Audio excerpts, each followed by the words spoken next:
യഹൂദിയായിലെ ഒരു ഗ്രാമത്തിൽ ഒരു ധനുമാസത്തിൻ കുളിരും രാവിൽ രാപാർത്തിരുന്നു രജപാലകർ ദേവനാദം കേട്ടു ആമോദരാ.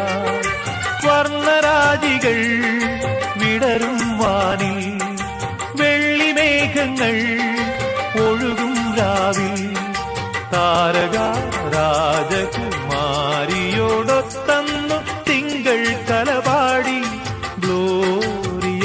അന്നു തിങ്കൾ കലപാടി ഗ്ലോറിയ.